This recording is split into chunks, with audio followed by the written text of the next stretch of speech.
Hello students, कैसे हैं आप सब लोग। तो आज हम पढ़ेंगे प्रिंसिपल ऑफ मैनेजमेंट का पार्ट नंबर 2। आज हम 14 प्रिंसिपल की बात करेंगे जो हेनरी फेयोल साहब ने दिए।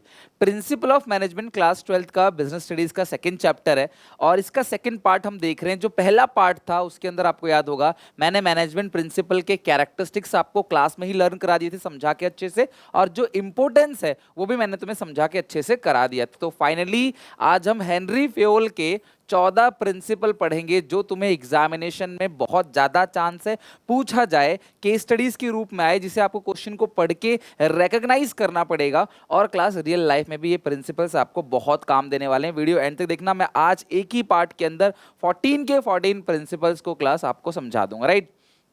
तो सबसे पहले बात करते हैं हेनरी फेयोल है कौन। हेनरी फेयोल जो है एक फ्रेंच माइनिंग इंजीनियर थे जो 29 जुलाई 1841 में जन्मे थे इस्तांबुल टर्की में। इन्होंने एक बुक लिखी थी। अब ये लाइन बहुत इंपॉर्टेंट है। उन्होंने कौन सी बुक लिखी थी? Henry Fayol classic general and industrial management. इन्होंने ये वाली बुक लिखी थी और जिस बुक से वो काफी ज्यादा पॉपुलर हो गए। और क्लास इन बुक से ही कुछ इंफॉर्मेशन उठा के आपको इस चैप्टर में दिया जा रहा है कि एज अ मैनेजर, देखो यार तुम कॉमर्स के स्टूडेंट हो, तुम होपफुली जाके कल को मैनेजर बनोगे, तो तुम्हारे अंदर वो टैलेंट होना चाहिए जो एक मैनेजर के अंदर होता है। तुम्हारी सोच ऐसी होनी चाहिए जो एक मैनेजर की सोच होती है। जिस लिए क्लास आपको ये चैप्टर काफी हेल्प करेगा ताकि आपकी सोच एक मैनेजर की तरह डेवलप की जा सके। तो इन्होंने क्लास एक बुक लिखी थी Henry Fayol classic general and industrial management, और वो फेमस हुए किस नाम से? Father of management studies and thoughts. ध्यान रखना, वो फेमस किस नाम से हुए? Father of management studies and thought. उनको लोग जानने लगे कि मैनेजमेंट स्टडीज और मैनेजमेंट विचार के ये क्या है? क्लास फादर है। कौन? Henry Fayol. अब इन्होंने जो 14 प्रिंसिपल दिए हुए थे हम एक एक करके ध्यान से पढ़ेंगे और समझेंगे। सबसे पहला है डिवीजन ऑफ वर्क। ये क्या कहते हैं? सिंपल सीधी भाषा में ये कहते हैं कि जो टोटल वर्क है, आप जो टोटल वर्क है इसके छोटे छोटे पार्ट कर दो और एक इंसान को सिर्फ एक ही काम दो।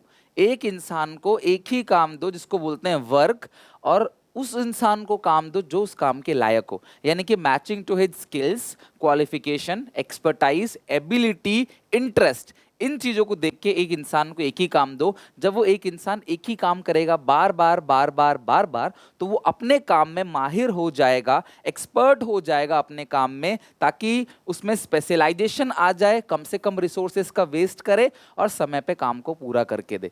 तो रेदर देन सारा काम कराना एक इंसान से, आप हर एक इंसान से सिर्फ एक ही काम कराओ, ये काम किसी और से कराओ। क्या एक सारा का सारा काम हर कोई कर लेगा? हर कोई, मतलब एक इंसान सारा काम तो नहीं करेगा। मान लो फर्नीचर बनाना है, लकड़ियां लाने से लेकर, लकड़ियों को काटने से लेकर, लकड़ियों को पूरा फर्नीचर का शेप देने में, कलर करने में, पेंट करने में, फॉर्म लगाने में, फिर इसको पूरा का पूरा आगे बेचने में, क्या ये सारा काम एक इंसान कर लेगा? नहीं। तो आप इस काम को बांट दो और एक इंसान से एक ही काम कराओ, उसकी स्किल्स, उसकी क्वालिफिकेशन के according. This is called principle of division of work. और अगर आप ऐसा नहीं करते तो एफिशिएंसी कम हो जाएगी, मतलब वो रिसोर्सेज को वेस्ट करेगा, टाइम पे भी काम को पूरा करके नहीं देगा, डुप्लीकेशन हो सकता है काम का कि एक ही काम जो दो लोग कर रहे हैं ऐसा हो सकता है। स्पेशलाइजेशन, सबका काम नहीं बटेगा तो कोई भी कोई काम कर सकता है, काम रिपीट हो सकता है। स्पेशलाइजेशन नहीं रहेगी कोई भी, मतलब कोई एक्सपर्ट नहीं हो पाएगा अपने काम में। सारे काम कराओगे तो कैसे एक्सपर्ट हो जाएगा वो, और बाकी आपका जो गोल है उसको अचीव करने में आपको देरी होगी। This is called division of work. Principle of authority और रिस्पॉन्सिबिलिटी क्या कहता है कि अथॉरिटी और रिस्पॉन्सिबिलिटी दोनों बराबर होना चाहिए। अथॉरिटी किसे कहते हैं? Power to take decision. Authority मतलब पावर, डिसीजन लेने का अधिकार, डिसीजन लेने की शक्ति, पावर। और रिस्पॉन्सिबिलिटी मतलब आपका काम, आपकी जिम्मेदारी, राइट। तो ये कहते हैं कि अगर आप किसी इंसान को अपनी रिस्पॉन्सिबिलिटी दे रहे हो कि भाई तुम ये वाला काम करके दो, तो आपको उसे पावर भी देनी चाहिए, आपको उसे अथॉरिटी भी देनी चाहिए कि भाई तुम ये वाला काम करके दो, और इस काम को करने के लिए तुम्हें अगर कुछ वर्कर की जरूरत है तो हम तुम्हें पावर देते हैं, तुम उनको हायर कर लो। तुम्हें कुछ पैसे खर्च करने की जरूरत है, हम तुमको एक बजट बना के देते हैं, तुम खर्च कर लो। मतलब हम उसे डिसीजन लेने का पावर भी दे रहे हैं और साथ में रिस्पॉन्सिबिलिटी भी दे रहे हैं। लेकिन अगर तुम पावर ज़्यादा दे दोगे तो वो पावर का मिसयूज़ करेगा। अगर तुमने रिस्पॉन्सिबिलिटी ज़्यादा दे दी, पावर कम दे दिया, तो वो ओवर बर्डन फील करेगा, वो उस काम को नहीं कर पाएगा, राइट। सोचेगा कि यार इतना सारा काम दे दिया, पावर ने। एग्जाम्पल मैं किसी सेल्समैन से बोलूँ, भाई तुम्हें इस महीने 1 करोड़ की सेल करनी है और तुम डिस्काउंट देने का पावर तुम्हारे पास है, तुम अपनी मर्जी से डिस्काउंट दे सकते हो, कितना भी दे सकते हो, तो पावर ज़्यादा दे दिया मैंने, क्या पता वो 99% तक का डिस्काउंट दे दे। समझ रहे हो बात को? तो मैं एक लिमिट रखूंगा, भाई तुम 50% तक कितना भी डिस्काउंट दे सकते हो, okay. This is called authority. या फिर तुम्हें इस काम को 6 महीने में पूरा करके देना है, तुम्हें कितने वर्कर चाहिए, तुम अपने मन से हायर करो जितने वर्कर की तुम्हें जरूरत है। तो वो काम को ओवरबर्डन फील नहीं करेगा, बोलेगा ठीक है मैं वर्कर को हायर करके काम को पूरा करके 6 महीने में दे दूंगा। तो ये प्रिंसिपल बेसिकली क्या कहते हैं कि आप अथॉरिटी और रिस्पॉन्सिबिलिटी को बराबर बराबर दो। आप जितना पावर दे रहे हो उतनी ही जिम्मेदारी दो, ना पावर ज्यादा दो ताकि वो मिसयूज करे, ना रिस्पॉन्सिबिलिटी ज्यादा ताकि वो ओवर बर्डन फील करे, ओके। अगर वो ओवर बर्डन फील करेगा तो काम में क्या होगा, देरी होगी, तो आपको पावर भी उसको देना चाहिए। This is called principle of authority and responsibility. मैं हट जाता हूँ क्लास यहाँ पे, ये स्क्रीन से आप चाहो तो स्क्रीनशॉट ले लेना और अपने हैंड रिटन नोट्स खुद के डेवलप करना। कई बच्चे मुझे बोलते हैं नोट्स दे दो, बेटा खुद नोट्स लिखोगे ना, यकीन मानो तुम्हें अब तुम इसको पूरा का पूरा पढ़ के देखना, तुम्हें A to Z पूरा समझ आएगा। कोई केस स्टडी होगा बना लोगे, बुक में आंसर आएगा वो समझ लोगे, बुक रीडिंग, और अपने आप से बना बना के पेपर में लिख के भी आ जाओगे, इसकी गारंटी है मेरी। तो बस तुम इसका स्क्रीनशॉट ले लो फटाफट, या वीडियो पॉज करके कॉपी में लिख लो। आई सजेस्ट कि स्क्रीनशॉट ले लो, बाद में लिख लेना। 14 के 14 प्रिंसिपल। डिसिप्लिन। मैं तुम्हें क्लास एक बात बताता हूं, तुम्हारी पूरी लाइफ में अगर तुम सक्सेसफुल बनना चाहते हो, जीवन में एक अच्छा इंसान, कुछ काम करने वाला बनना चाहते हो, कहीं ना कहीं घर वालों का नाम रोशन करना चाहते हो, एक अच्छी लाइफस्टाइल जीना चाहते हो, तो जिंदगी में क्लास ये डिसिप्लिन परवेसिव है, हर जगह लगता है। मैं भी डिसिप्लिन तरीके से काम करूंगा तभी आगे बढ़ूंगा, आप भी डिसिप्लिन तरीके से काम करोगे तो भी आगे बढ़ोगे, राइट। तो डिसिप्लिन है क्या? डिसिप्लिन का मतलब क्या है? जो भी नियम कानून तुमने बनाए हैं तुम उसकी इज्जत करो। तुमने सोचा मुझे 7 बजे सुबह उठना है, 5 बजे 6 बजे उठना है, तो डिसिप्लिन रहेगा तो तुम जरूर उठोगे। डिसिप्लिन रहेगा तो तुम क्लास सारे काम को अच्छे से कर सकोगे। स्कूल में आप पढ़ने जाते हो, डिसिप्लिन तरीके से जाते हो, आप स्कूल यूनिफॉर्म में जाते हो, प्रॉपर तरीके से बैठते हो, प्रॉपर बिहेवियर करते हो, दिस इज कॉल्ड डिसिप्लिन। तो जो भी रूल्स एंड रेगुलेशन है अगर आप उसको फॉलो करते हो, दिस मीन्स क्लास आप डिसिप्लिन। और ऑर्गेनाइजेशन में बहुत इंपॉर्टेंट है कि मैनेजर ने अगर वर्कर से कोई वादा किया है तो मैनेजर पूरा करे। क्वेश्चन घुमाएगा आपको, केस स्टडी बना के देगा कि मैनेजर ने वादा किया था, बाद में मुकर गया, तो यानी वो डिसिप्लिन को फॉलो नहीं कर रहा है, या फिर वर्कर रूल रेगुलेशन को फॉलो नहीं कर रहा, कंटिन्यू रूल को ब्रेक कर रहा है। दिस मीन्स ये कौन सा प्रिंसिपल है क्लास? डिसिप्लिन। तो डिसिप्लिन क्या कहता है क्लास कि हर लेवल पे, चाहे वो टॉप लेवल हो, चाहे मिडिल लेवल हो, चाहे लोअर लेवल हो, हर किसी को डिसिप्लिन से काम करना चाहिए। डिसिप्लिन का मतलब क्या है कि जो भी कमिटमेंट है आपकी, आप उसे पूरा करो, और जो लोग डिसिप्लिन से काम नहीं करते, ऑर्गेनाइजेशन उस पर पेनल्टी भी लगाता है। तो consequences of violation of this principal, इस लाइन का मतलब क्या है? परिणाम क्या होगा अगर आप इस प्रिंसिपल को फॉलो नहीं करोगे। आप कहते हो नहीं करेंगे डिसिप्लिन, तो क्या होगा अगर आप डिसिप्लिन को फॉलो नहीं करोगे? कॉन्सिक्वेंसेस ऑफ वायलेशन, अगर आपने इसको वायलेट किया, इस नियम को तोड़ा, तो इसका परिणाम क्या होगा? Delay in work due to violation of this principle, काम में देरी होगी। Wastage of resources and chaos and confusion, लड़ाई झगड़ा होगा, आपके रिसोर्सेस का वेस्टेज होगा, रिसोर्सेस काफी सारे वेस्ट हो जाएंगे आपके, क्योंकि आप काम डिसिप्लिन तरीके से नहीं कर रहे, right. This is called principle of discipline.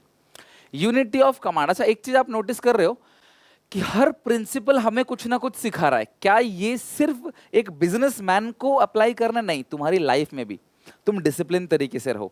तुम्हें पता है कि मुझे ये चीज़ नहीं करनी, तो ये चीज़ मुझे नहीं करनी, डिसिप्लिन तरीके से। ये नहीं कि मोबाइल फ़ोन, अच्छा ठीक है, आप लोग पढ़ते वक्त थोड़ा बीच बीच में मोबाइल फ़ोन देखते हो, डिसिप्लिन तरीके से देखोगे, ठीक है मैंने 1 घंटा पढ़ाई करी, अब मैं 15-20 मिनट इंजॉय करूंगा, वो अच्छा है, रेदर देन कि अब मैं 15-20 घंटे इंजॉय करूंगा और आधे घंटे पढ़ाई करूंगा। बस इस ऐसे काम नहीं चलेगा। या घर वालों को दिखाने के लिए थोड़ा पढ़ लेता हूँ, बस यहाँ से देख के यहाँ लिखना है, यहाँ से देख के यहाँ लिखना है, ये कर लेता हूँ, नहीं ऐसे नहीं चलेगा। पढ़ाई ईमानदारी से करनी पड़ेगी, डिसिप्लिन तरीके से करनी पड़ेगी, सीखने के लिए करनी पड़ेगी, राइट। तो डिसिप्लिन तुम्हें अपनी लाइफ में भी लेके आना है, okay. Next, that is unity of command. ये क्या कहता है?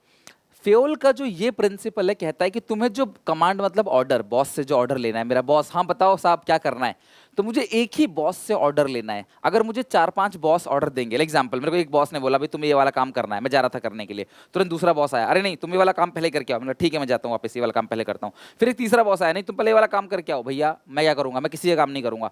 ए मुझे पूछेगा मेरा काम क्यों नहीं किया, मैं बोलूंगा बी ने बोला था पहले उसका काम करो, मैं उसको कर रहा था। बी के पास बोलूंगा मुझे पहले ए ने बोला था। यानी कि मैं कहीं ना कहीं मुझे बहाना मिल जाएगा काम से बचने का, मैं किसी का भी काम नहीं पूरा करूंगा और मैनेजर के बीच में लड़ाई और हो जाएगी। अच्छा उसने तुझे मना कर दिया काम करने से, जब तुझे मैंने काम दिया था तो वो कौन होता है काम देने वाला, आपस में उनकी लड़ाई झगड़ा हो जाएगा। तो ये कहते हैं कि अगर तुम काम कराना चाहते हो तो सिर्फ एक बॉस की सुनो कि मेरा ये बॉस है सर, मैं इनकी बात मानूंगा, जो इन्होंने बोला है मैं ये चीज करूंगा, मेरे तो ये बॉस है। समझ रहे हो बात को? तो according to this principle employee should be receive order from one boss only, because if he receiving order for more than one boss he will confuse and will not be able to understand whose order must be executed और completed first. ठीक है, इसका consequences क्या होगा भाई, अगर तुमने इस प्रिंसिपल को फॉलो नहीं किया कि अलग अलग बॉस ऑर्डर दे रहे हैं, ठीक है, जो पहले कर लेगा, तो उसके माइंड में कंफ्यूजन होगा। सबऑर्डिनेट बहाना बनाएगा, सबऑर्डिनेट मतलब एम्प्लॉय, सुपीरियर मतलब काम करवाने वाला, सबऑर्डिनेट मतलब काम करने वाला, तो ये बहाने बनाएगा। ठीक है, और दूसरी बात क्या है, डिसिप्लिन मेंटेन नहीं हो पाएगा ऑर्गेनाइजेशन में, और ईगो क्लैशेस होंगे डिफरेंट सुपीरियर, अलग अलग सुपीरियर के बीच में ना वो हो जाएगा, मतलब कि उनको अहंकार आएगा कि अच्छा मेरा क्यों नहीं करा, वो मेरा क्यों नहीं करा, उसका लड़ाई झगड़ा होगा कुल मिला के। Right, this is called unity of command. आपको एक बॉस की सुननी है। नेक्स्ट है यूनिटी ऑफ डायरेक्शन। ये प्रिंसिपल क्या कहता है क्लास, कि आप पहले एक ही दिशा में जाओ, ये ऑर्गेनाइजेशन का गोल है। तो तुम सबको एक ही दिशा में जाना है, तुम सब अलग अलग जगह से आ रहे हो, लेकिन तुम सबको जो दिशा में जाना है वो एक ही दिशा में जाना है, और वह ऑर्गेनाइजेशन का गोल अचीव होना।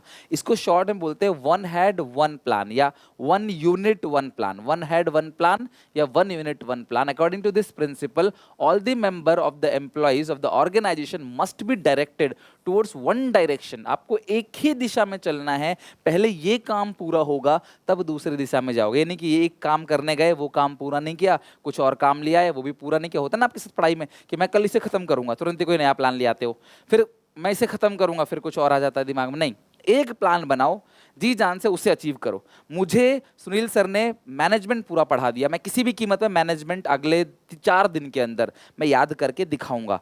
तो बस जब तक वो याद ना हो जाए तो कुछ और प्लान मत बनाना, पहले उसे खत्म करना। This is called one head one plan, unity of direction. अगर आप इस प्रिंसिपल को फॉलो नहीं करोगे तो ऑर्गेनाइजेशन का गोल अचीव नहीं होगा, तालमेल नहीं बैठेगा, रिसोर्सेज का वेस्टेज होगा, इवन आपके जो एफर्ट्स है ना, वो भी आपके एफर्ट्स भी वेस्ट हो जाएंगे अगर क्लास आपने इसको काम को नहीं किया तो। क्यों? तो केस स्टडी में आपको घुमा के पूछेगा कि ये एक प्रिंसिपल को वायलेट कर रहा है और ये सब उसके रीजन है, तो आप बताओ कि ये कौन सा प्रिंसिपल है।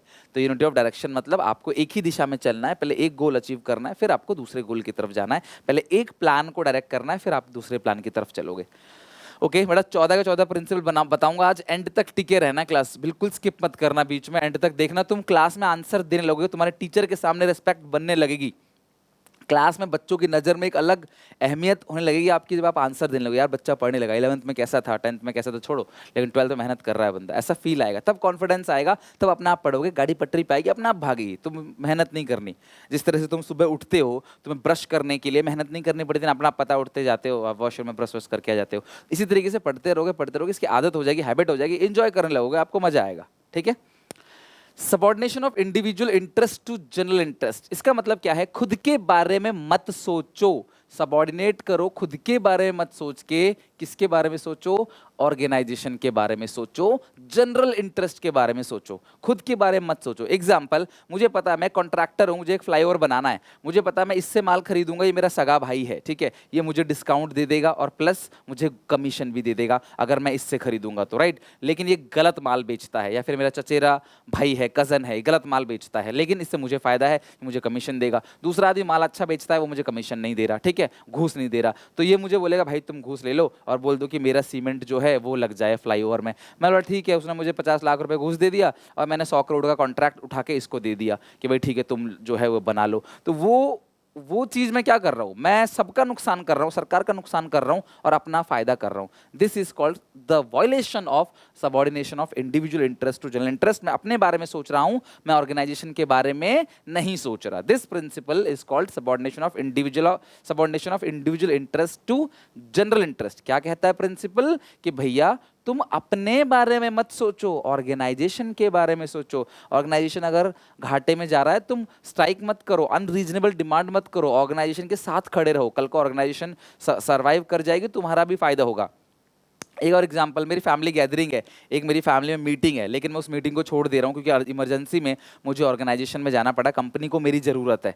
तो this is called subordination of individual interest to general interest. आपने बहुत सारी वीडियो क्लिप देखी होंगी, मूवीज़ देखी होंगी, जहाँ पे हीरो हीरोइन की शादी होती है या होने वाली होती है, अचानक से, या वो कुछ इंजॉय करने वाले होता, अचानक से फ़ोन आ जाता है, या राखी के टाइम पे फ़ोन आ जाता है कि भाई सरहद पे कुछ पंगा हो गया, आ जाओ। तो जो बॉर्डर के जवान होते हैं ना क्लास, मतलब जो देश के इंडियन आर्मी है, हमारे आर्मी, तो वो क्लास छोड़ छाड़ के सब चले जाते हैं, अपने बारे में नहीं सोचते कि नहीं मेरी शादी है या मुझे राखी बंधवानी है या जो भी चीज़ है, तो वो यहाँ से छोड़कर चले जाते हैं। This is called subordination of individual interest to general interest. आप अपने बारे में नहीं सोच रहे, आप ऑर्गेनाइजेशन के बारे में सोच रहे हो। तो ये कहते हैं कि खुद के बारे में मत सोचो, अपने इंटरेस्ट के लिए ऑर्गेनाइजेशन को नुकसान मत पहुंचो, राइट।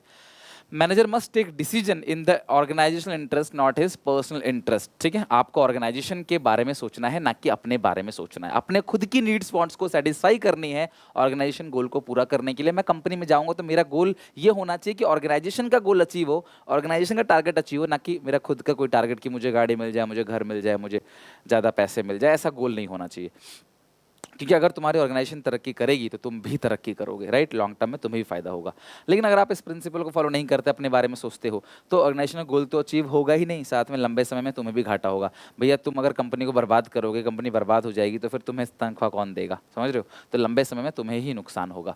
डियर लर्नर्स, अनअकैडमी आपके लिए एक स्पेशल ऑफर लेके आया है। जो भी बच्चे सीबीएसई क्लास 6 टू क्लास 12 के लिए हैं, ये ऑफर जो है सिर्फ जुलाई 5 से जुलाई 8 तारीख तक वैलिड है। इस ऑफर के तहत अगर आप कोई भी अनअकैडमी का 12 महीने का, 24 महीने का, 36 या 48 महीने का सब्सक्रिप्शन लेते हो, तो आपको फ्री प्लस सब्सक्रिप्शन मिलेगा। 1 महीने का 12 महीने पे, 3 महीने का 24 पे, 4 महीने का 36 पे और 5 महीने का 48 महीने के सब्सक्रिप्शन पे बिल्कुल फ्री मिलेगा। आप पूरा का पूरा कंटेंट देख सकते हो, लाइव क्लासेस ले सकते हो, स्ट्रक्चर्ड कोर्सेस मिलेगा, पीडीएफ, सारी चीजें क्लास मिलेगी। साथ में फ्री क्रिएटिव कॉर्नर का क्लास आपको एक्सटेंशन मिलेगा, जहां पे क्लास आप एक्स्ट्रा को करिकुलर एक्टिविटीज भी कर सकते हो, बहुत सारी चीजें सीख सकते हो। तो जाके ट्राई जरूर करना, डिस्क्रिप्शन बॉक्स में लिंक है, कूपन कोड है SPA10, इसको यूज करो और इस ऑफर का लाभ उठाओ। चेक जरूर करना एक बार डिस्क्रिप्शन में जाके, जुलाई 5 से जुलाई 8 तक ये वैलिड है, ठीक है। कूपन कोड है SPA10, जहां पे आपको एक्स्ट्रा 10% का ऑफ यहां पे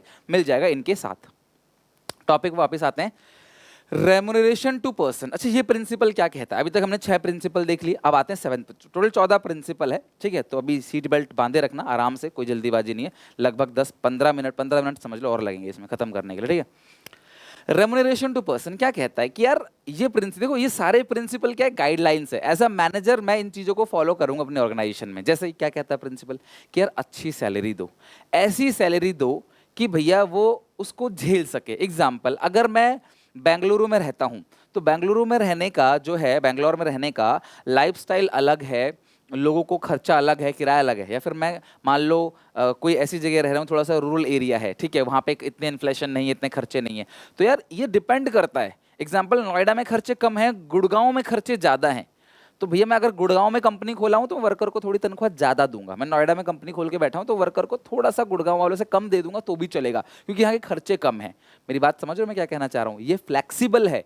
आप ये क्या कहता है फ्यूल साहब, क्या कहते हैं, बेटा देखो अच्छी सैलरी दो वर्कर को, ताकि उसका घर परिवार चल जाए, उसके सारे खर्चे निकल जाए, उसको डिमोटिवेशन ना हो। कॉम्पिटिटिव सैलरी दो कि हाँ बाकी जगह जो सैलरी मिल रही है उसके हिसाब से, नहीं तो वो आपकी कंपनी में क्यों काम करेगा। सब लोग 20,000 तनख्वाह दे रहे हैं, आप 15 दे रहे हो, छोड़ के चला जाएगा। सब 20 दे रहे हैं तो आप भी 20 दो, है ना। तो क्या कहता है कि according to this principle employ in the organisation must be paid fair remuneration.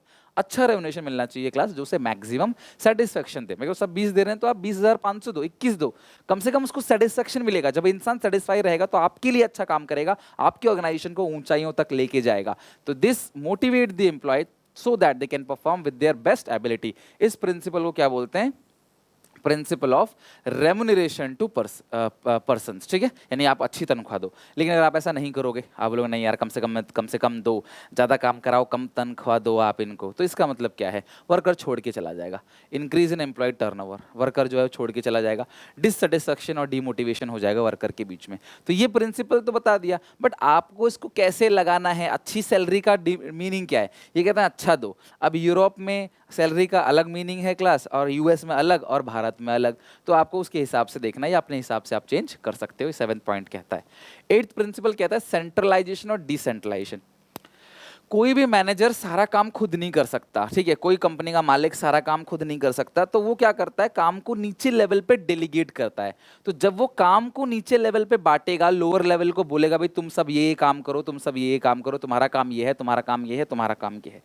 तो जब आप उनको काम बांटोगे तो उस काम को करने के लिए पावर भी दिया जाएगा उनको, कि ठीक है यार तुम ये वाला काम करो, तुम्हारे पास ये पावर से तुम ये काम कर सकते हो, मुझसे पूछने की जरूरत नहीं है, तुम्हारे पास ये पावर है, तुम इस तरीके से काम कर सकते हो। तो जब मैं पावर को नीचे लेवल पे बांट रहा हूं, दिस इज कॉल्ड डिसेंट्रलाइजेशन। लेकिन कुछ पावर मैं किसी को नहीं दूंगा, वो मैं अपने हाथ में रखूंगा। जैसे होता क्या है कि कई बार क्लास टीचर मॉनिटर को काफ़ी सारे पावर दे देती है, लेकिन कॉपी चेक करने का काम, बच्चों की आंसर शीट को चेक करने का काम वो किसी और को नहीं दे सकती, वो खुद करती है। This is called centralisation. तो सेंट्रलाइजेशन का मतलब क्या है, जब टॉप लेवल मैनेजर्स कुछ पावर अपने हाथ में रखते हैं, वो किसी को नहीं देते, भैया ये काम तो मैं ही करूंगा, ये काम मैं किसी को नहीं दूंगा, ये पावर मेरे पास ही है, किसको निकालना है एम्प्लॉय को, ये पावर मेरे हाथ में ही है, तुम किसी को निकाल नहीं सकते। This is called centralisation. और बाकी चीजें जो नीचे लेवल पे बांट दी गई हैं, दिस इज कॉल्ड डिसेंट्रलाइजेशन। तो आप मुझे बताओ एक ऑर्गेनाइजेशन को कैसा होना चाहिए, फुल्ली सेंट्रलाइज होना चाहिए, फुल्ली डिसेंट्रलाइज होना चाहिए, या एक मिक्स पॉलिसी होनी चाहिए? तो सही आंसर है क्लास, एक मिक्स पॉलिसी होनी चाहिए सेंट्रलाइजेशन और डिसेंट्रलाइजेशन की, यानी कि कुछ पावर आप नीचे लेवल पे बांट दो और कुछ पावर अपने हाथ में बचा के रखो, राइट। तो कंप्लीट सेंट्रलाइजेशन अगर तुमने किया तो वायलेशन क्या होगा, अगर तुमने इस प्रिंसिपल को नहीं माना और पूरा को पूरा पावर जो अपने पास रख लिया, तो भैया तुम काम नहीं कर पाओगे, बहुत देरी होगी। और पूरी तरीके से नीचे लेवल पे अगर तुमने काम को बांट दिया, पावर नीचे लेवल पे दे दिया, तो भैया वो लोग अथॉरिटी का मिसयूज करेंगे, जाहिर सी बात है। तो हमेशा क्या करना चाहिए, ऑर्गेनाइजेशन को एक मिक्स पॉलिसी अपनानी चाहिए, सेंट्रलाइजेशन और डिसेंट्रलाइजेशन की मिक्स पॉलिसी, राइट, यानी कि कॉम्बिनेशन ऑफ बोथ। तो आप जरूर लिख लेना क्लास, ये सारे के सारे जो प्रिंसिपल है उनको आप जरूर लिख लेना, right. 9th principal of scalar chain. Principal of scalar chain क्या कहता है कि ऑर्गेनाइजेशन में जो भी इनफॉर्मेशन है वो लाइन बाय लाइन सबके पास जानी चाहिए। अगर नीचे से कोई शिकायत जा रही है तो सीधे आप मालिक के पास मत पहुंच जाओ शिकायत करने, आप अपने ऊपर के बॉस को शिकायत करो, वो अपने ऊपर के बॉस को शिकायत करेगा, और लाइन बाय लाइन सीधे सुप्रीम कोर्ट में नहीं पहुंच जाना आपको, या ऊपर से कुछ डायरेक्शन आ रहा है तो वो भी क्लास लाइन बाय लाइन आए।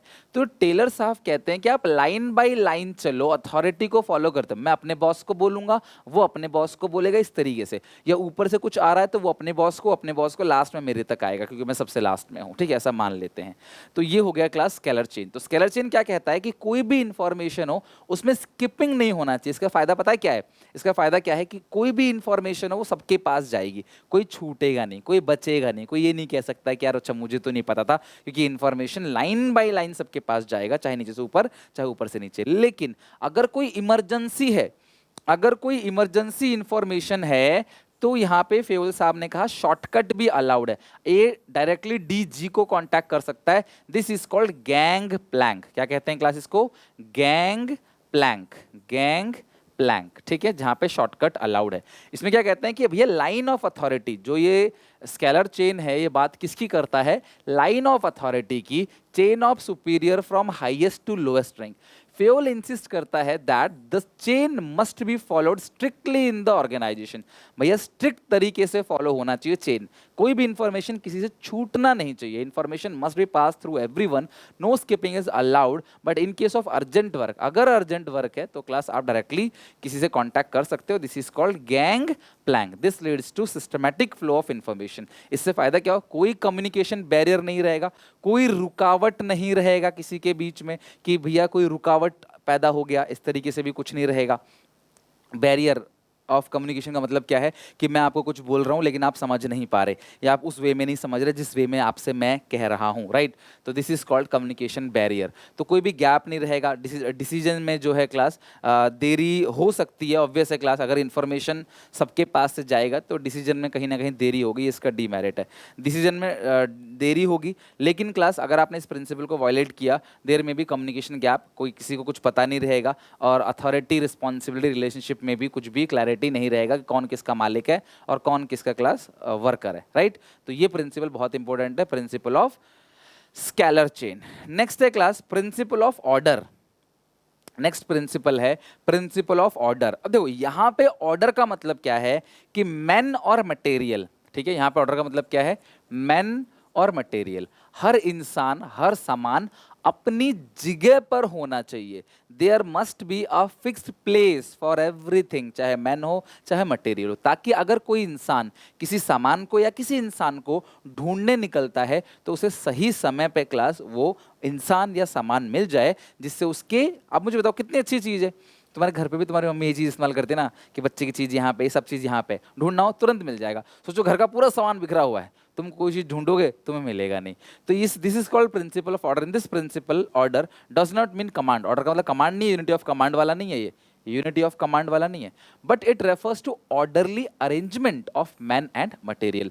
This is there is a fixed place for everything and everyone in the organisation. किसी मुझे किसी साहब को ढूंढना है तो मैं सीधे उनके जाके उनके कैबिन में जाके मिल सकूं, मुझे पता होना चाहिए यहीं बैठते हैं। या फिर कोई सामान चाहिए तो ये सामान यहाँ मिलेगा, नहीं तो क्या होगा, मैं उस सामान को ढूंढने के लिए यहाँ वहाँ घूमता रहूंगा, मुझे मिलेगा नहीं, बहाना बनाता रहूंगा, मैं इसे ढूंढ रहा हूँ उसे ढूंढ रहा हूँ।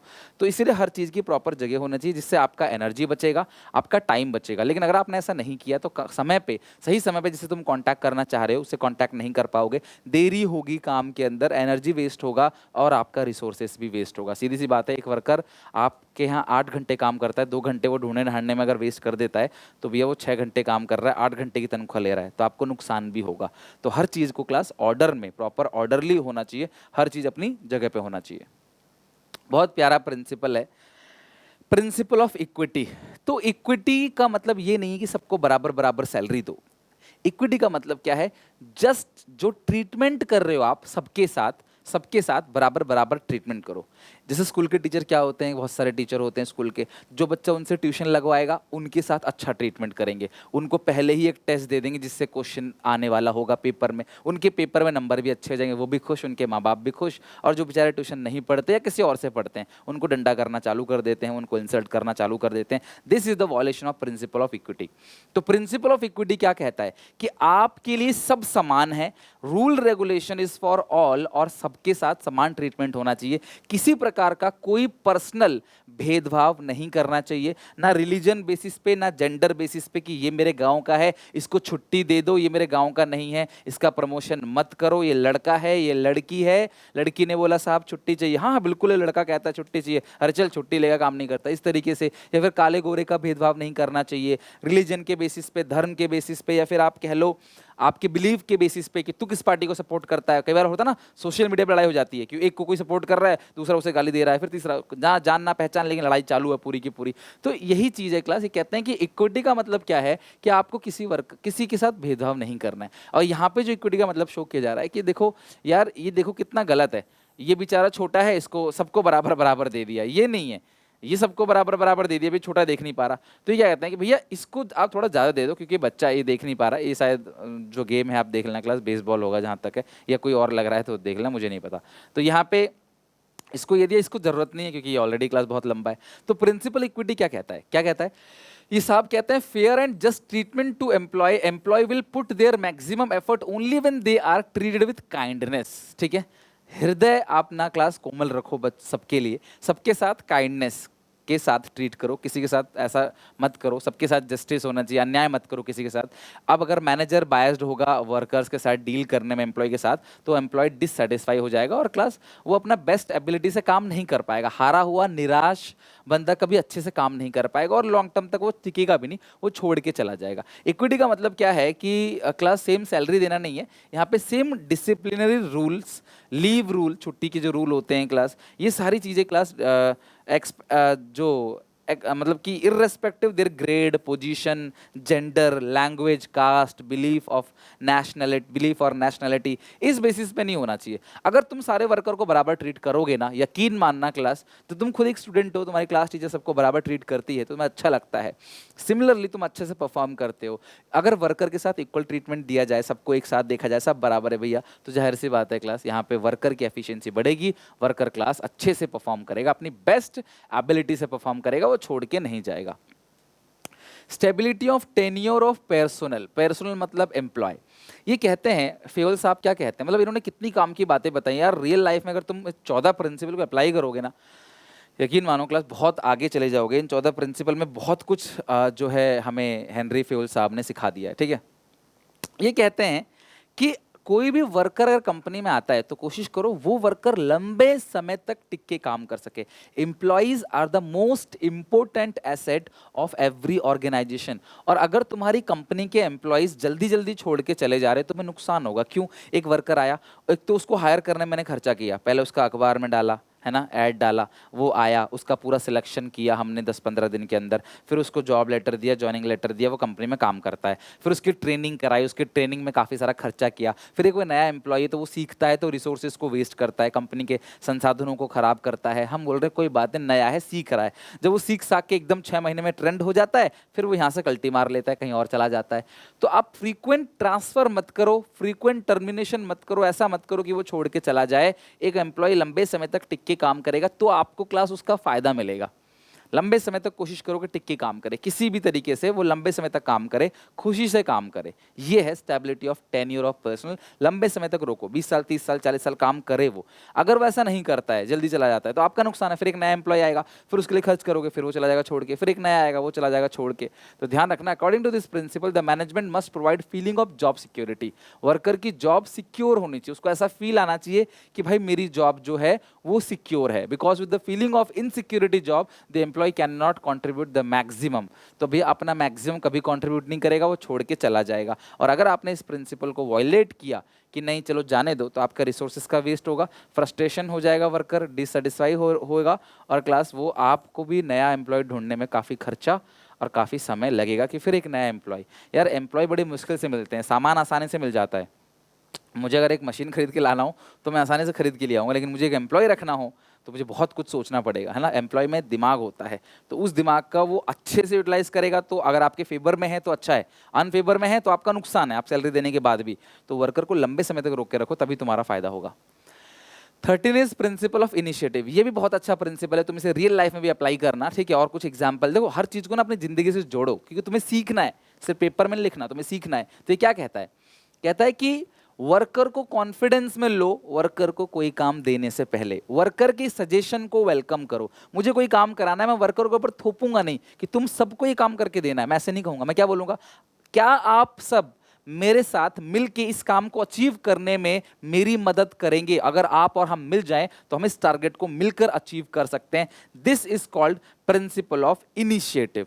तो principle of initiative refers to taking the first step with motivation. Fuel suggested that employee in the organization must given an opportunity to take some initiative. या इस काम को करने का कोई और बेहतर तरीका है? क्या आप में से कोई मुझे बता सकता है कि इस काम को किस तरीके से और बेहतर तरीके से कर सकते हैं? क्या आपको कोई आइडिया है? क्या आपके पास कोई सजेशन है? तो प्लीज आप मुझे सजेशन दो। तो वर्कर खुश हो जाएगा, लगेगा कि वाह यार हमारी कोई इज्जत है, हम मालिक हमसे पूछ रहा है, हमारी इज्जत है मतलब, तो वो हमें कोई सजेशन देगा। और भगवान की कृपा से अगर उसके सजेशन से हमें फायदा होता है तो हम उसे रिवॉर्ड देंगे, उसको अप्रिशिएट करेंगे, उसको भी अच्छा लगेगा, फिर वो कुछ नया सोचेगा। वो कहते हैं ना क्लास की जो सबसे ज़्यादा बड़ा काम है, टफ काम है, वो किसी आलसी इंसान से काम कराओ उसको, क्योंकि वो आलसी इंसान उसके लिए कोई ना कोई शॉर्टकट ढूंढ लेगा कि यार कोई ना कोई शॉर्टकट निकालो इसको लिए, इसको जल्दी जल्दी काम खत्म हो जाए। तो आपको वर्कर के सजेशन को वेलकम करना। आप मैनेजर हो, लेकिन कई बार वर्कर आपको कोई बहुत अच्छा आइडिया दे देता है जिसकी वजह से क्लास आप बहुत ज़्यादा तरक्की कर जाते हो, तो आप उसे रिवॉर्ड भी दो। This is called principle of initiative. उसको भी लगेगा कि हाँ यार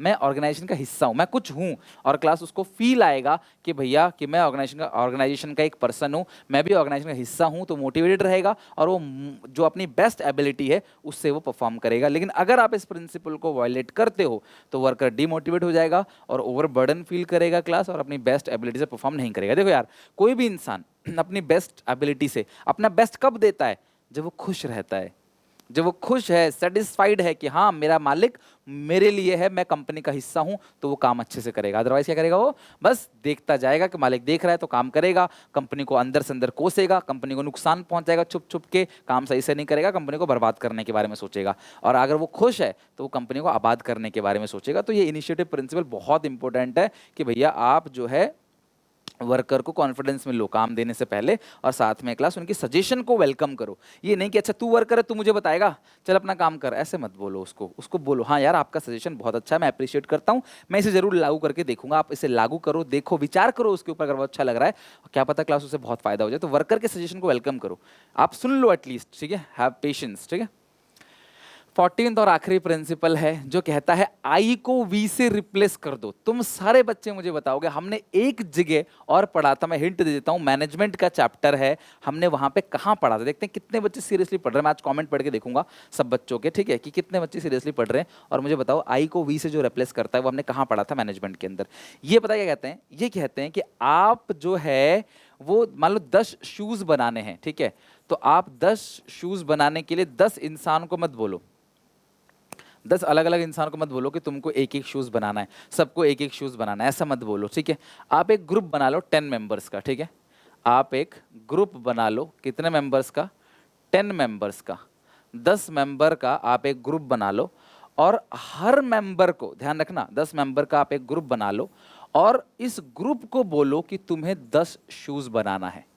तो इससे होगा क्या कि अगर कोई वर्कर छुट्टी पे भी है ना, तो भी तुम्हें ग्रुप से काम लेना है, तो बाकी जो 9 लोग होंगे वो मिल के 10 जूते बना के देंगे, क्योंकि यहाँ पे आपने ग्रुप को बना दिया। फिर ग्रुप क्या रहता है, ऐसे कई सारे ग्रुप होंगे, तो इन सबके बीच कंपटीशन होगा कौन सा ग्रुप अच्छा होता है। जैसे स्कूल में होता है ना, हाउसेस बने होते हैं, स्कूल के अंदर गेम होता है, कंपटीशन होता है, अलग अलग हाउसेस के अलग अलग कलर होते हैं, ड्रेस अलग होती है उनकी, है ना, ड्रेस कोड अलग रहता है, तो उससे कंपटीशन बनता है। और ग्रुप का एफर्ट हमेशा ज्यादा होता है, एक इंडिविजुअल के एफर्ट से ज्यादा क्या होता है, ग्रुप का एफर्ट, राइट। तो एक एक करके 5 उंगली से काम नहीं होगा क्लास, जो बिल्कुल मुट्ठी बनेगी इससे काम होगा, राइट। तो ये कहता है कि भैया जो ग्रुप है वो बनाओ, अकेले इंसान से काम मत करो। ग्रुप का मोटिवेशन अलग रहता है, ग्रुप अपने आप में मोटिवेट होगा, हमारा ग्रुप सबसे अच्छा जाए, हमारा ग्रुप सबसे अच्छा करे, ये मोटिवेशन मिलेगा। This called class esprit de corps. तो क्या कहता है, this will give rise to mutual trust, manager should encourage and promote team spirit. Group की बात करता है, टीम स्पिरिट की बात करता है। Group effort is more powerful than individual effort. Individual effort से ज्यादा क्या है क्लास, ग्रुप का एफर्ट पावरफुल है, तो आपको ग्रुप बनाना है। Organisation goal can be achieve easily through group contribution, यानी कि जो तुम्हारा गोल है ना वो अकेले अकेले इंसान से बेहतर है कि आप ग्रुप बनाओ, ग्रुप से काम लो पूरा का पूरा, फिर वो उसमें से कोई कमजोर भी है कोई तेज भी है, उसे कोई फर्क नहीं पड़ता, आपको पूरा का पूरा काम आपको मिल जाएगा। इससे क्या होगा, अगर आपने इस प्रिंसिपल को वायलेट किया तो टीम का गोल अचीव नहीं हो पाएगा और इंडिविजुअल इंसान पे ज्यादा स्ट्रेस होगा। लाइक ग्रुप में 5 लोग थोड़े से कमजोर है, 5 लोग थोड़े से अच्छे हैं, तो सबका सब काम मिलके कर लेंगे, अच्छे वाले जो हैं थोड़ा सपोर्ट करेंगे, वीक वाले को जाहिर सी बात है काम हो जाएगा। अलग अलग लोगों से काम कराओगे तो इंडिविजुअल का स्ट्रेस ज़्यादा रहता है। तो आपको खुशी होती है ना कि अगर ग्रुप में चीज़ें हो रही हैं तो आपको अच्छा लगता है। जैसे आप क्लास में बोलते हैं 4 ग्रुप बन गए तो आपको अच्छा लगता है, क्लास के अंदर 4 मेरा ग्रुप ही है, मेरा ग्रुप ही है। इसी तरीके से ऑर्गेनाइजेशन में भी वर्कर्स के ग्रुप बना दिए जाते हैं कि भैया एक ग्रुप है, आपके ग्रुप का टारगेट, ऐसे क्लास और भी बहुत सारे ग्रुप होते हैं, तो गेम्स कराए जाते हैं, कम्युनिकेशन कराया जाता है, इनके बीच गेट टुगेदर कराया जाता है, इनके कंपनी तो आजकल घुमाने के लिए टूर पे भी ले जाती हैं, टास्क कराती हैं, अलग अलग गेम्स होता है, बहुत कुछ होता है, मैच वगैरह होता है। तो ग्रुप स्पिरिट हमेशा क्या होता है, बेटर परफॉर्म करता है as compare to individual spirit. So इस प्रिंसिपल को कहते हैं क्लास एस्पिरिट डी कॉप्स। और इसके साथ हमारा पूरा का पूरा 14 प्रिंसिपल ऑफ मैनेजमेंट खत्म हो गया। आई होप आप लोग किसी भी कीमत पे इसे क्लास अच्छे से लर्न कर लो, समझ लो। कल मैं तुम्हें टेलर के प्रिंसिपल्स कराऊंगा, फिर परसों टेक्निक कराऊंगा और हम पूरा का पूरा खत्म कर रहे होंगे क्लास प्रिंसिपल ऑफ मैनेजमेंट अगली 2 क्लासेस के अंदर, ए टू जेड। आप भी ठान लो कि सुनील सर ने 2 चैप्टर करा दिया, आज की डेट पे मुझे 2 चैप्टर अच्छे से करना है, अपनी बुक को रीड कर लेना है, सुनील सर के नोट्स को भी फॉलो कर सकते हो आप और अपना पूरा चैप्टर आप अच्छे से कर लोगे, ठीक है। मुझे कमेंट में बताना क्लास, और बाकी मिलते हैं नेक्स्ट वीडियो में, तब तक take care, bye bye. Video अच्छी लगे लाइक जरूर करना क्लास, आप लाइक नहीं करते न जाने क्यों, या तो अच्छा नहीं लगता, तो मुझे बताओ क्या समस्या क्या प्रॉब्लम है, और समझ आ रहा है तो लाइक करके शेयर करो अपने सारे क्लासमेट में। और ख्याल रखो अपना, टेक केयर, बाय बाय, मिलते हैं नेक्स्ट वीडियो में।